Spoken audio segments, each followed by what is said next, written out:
सभी भक्तजनों को जय श्री कृष्ण। श्री सुखदेव जी कहते हैं, परीक्षित, गोपियों, मेरी लीला और गुणों के श्रवण से, रूप के दर्शन से, उन सब के कीर्तन और ध्यान से मेरे प्रति जैसे अनन्य प्रेम की प्राप्ति होती है, वैसे प्रेम की प्राप्ति पास रहने से नहीं होती।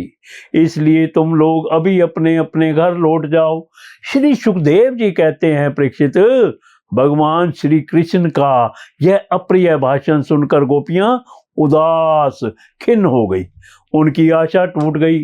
वे चिंता के अथाह एवं अपार समुद्र में डूबने उतारने लगी। उनके बिंबा फल पके हुए कुंदरों के समान लाल लाल अधर, शोक के कारण चलने वाली लंबी और गर्म सांसें सूख गई। उन्होंने अपने मुंह नीचे की ओर लटका लिए।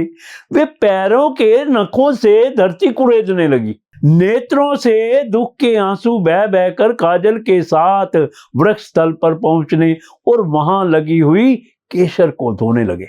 उनका हृदय दुख से इतना भर गया कि वे कुछ बोल ना सकी, चुपचाप खड़ी रह गई। गोपियों ने अपने प्यारे श्याम सुंदर के लिए सारी कामनाएं, सारे भोग छोड़ दिए थे। श्री कृष्ण में उनका अनन्य अनुराग, परम प्रेम था। जब उन्होंने अपने प्रियतम श्री कृष्ण की यह निष्ठुरता से बात सुनी, जो बड़ी ही अप्रिय सी मालूम हो रही थी, तब उन्हें बड़ा दुख हुआ। आंखें रोते रोते लाल हो गई, आंसुओं के मारे रुंध गई। उन्होंने धीरज धारण करके अपनी आंखों के आंसू पोंछे और फिर प्रणय कोप के कारण वे गदगद वाणी से कहने लगी। गोपियों ने कहा, प्यारे श्री कृष्ण, तुम घटघट व्यापी हो, हमारे हृदय की बात जानते हो। तुम्हें इस प्रकार निष्ठुरता भरे वचन नहीं कहने चाहिए। हम सब कुछ छोड़कर केवल तुम्हारे चरणों में ही प्रेम करती हैं। इसमें संदेह नहीं कि तुम स्वतंत्र और हठीले हो, तुम पर हमारा कोई वश नहीं है। फिर भी तुम अपनी ओर से जैसे आदि पुरुष भगवान नारायण कृपा करके अपने मुमुक्ष भक्तों से प्रेम करते हैं, वैसे ही हमें स्वीकार कर लो, हमारा त्याग मत करो। प्यारे श्याम सुंदर, तुम सब धर्मों का रहस्य जानते हो। तुम्हारा यह कहना कि अपने पति, पुत्र और भाई बंधुओं की सेवा करना ही स्त्रियों का सर्वधर्म है, अक्षरश ठीक है, परंतु इस उपदेश के अनुसार हमें तुम्हारी ही सेवा करनी चाहिए, क्योंकि तुम ही सब उपदेशों के पद चरम लक्ष्य हो, साक्षात भगवान हो। तुम्हें समस्त शरीरधारियों के स्वद हो, आत्मा हो और परम प्रियतम हो। आत्म ज्ञान में निपुण महापुरुष तुमसे ही प्रेम करते हैं, क्योंकि तुम नित्य प्रिय एवं अपने ही आत्मा हो। अनित्य एवं दुखद पति पुत्रादि से क्या प्रयोजन है। परमेश्वर, इसलिए हम पर प्रसन्न हो वो, कृपा करो। कमल नयन, चिरकाल से तुम्हारे प्रति पाली पोसी आशा विलाशा की लहलहाती लता का छेदन मत करो।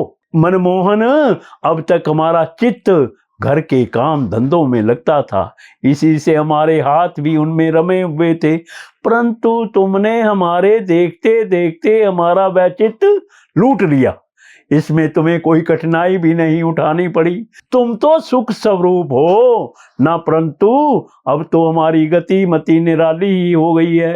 हमारे ये पैर तुम्हारे चरण कमलों को छोड़कर एक पग भी हटने के लिए तैयार नहीं हट रहे हैं। फिर हम ब्रज में कैसे जाएं? और यदि वहां जाएं भी तो क्या करें? क्या प्राण वल्लभ हमारे प्यारे सखा तुम्हारी मंद मंद मधुर मुस्कान, प्रेम भरी चितवन और मनोहर संगीत ने हमारे हृदय में तुम्हारे प्रेम और मिलन की आग धधका दी है। उसे तुम अपने अधरों की रसधारा से बुझा दो, नहीं तो प्रियतम, हम सच कहती हैं, तुम्हारी विरह अवस्था की आग से हम अपने अपने शरीर जला देंगी। और ध्यान के द्वारा तुम्हारे चरण कमलों को प्राप्त करेंगी। प्यारे कमल नयन, तुम वनवासियों के प्यारे हो और वे भी तुमसे बहुत प्रेम करते हैं। इससे प्राय तुम उन्हीं के पास रहते हो। यहाँ तक कि तुम्हारे जिन चरण कमलों की सेवा का अवसर स्वयं लक्ष्मी जी को कभी कभी ही मिलता है, उन्हीं चरणों का स्पर्श हमें प्राप्त हुआ। जिस दिन यह सौभाग्य हमें मिला और तुमने हमें स्वीकार करके आनंदित किया, उसी दिन से हम और किसी के सामने एक क्षण के लिए भी ठहरने में असमर्थ हो गई। पति पुत्र आदि की सेवा तो दूर रही, हमारे स्वामी जिन लक्ष्मी जी का कृपा कटाक्ष प्राप्त करने के लिए बड़े बड़े देवता तपस्या करते रहते हैं, वही लक्ष्मी जी तुम्हारे वृक्ष स्थल में बिना किसी की प्रतिबंधितता के स्थान प्राप्त कर लेने पर भी अपनी सोच तुलसी के साथ तुम्हारे चरणों की रज पाने की अभिलाषा किया करती हैं। अब तक के सभी भक्तों ने उस चरण रज का सेवन किया है। उन्हीं के समान हम भी तुम्हारी उसी चरण रज की शरण में आई हैं।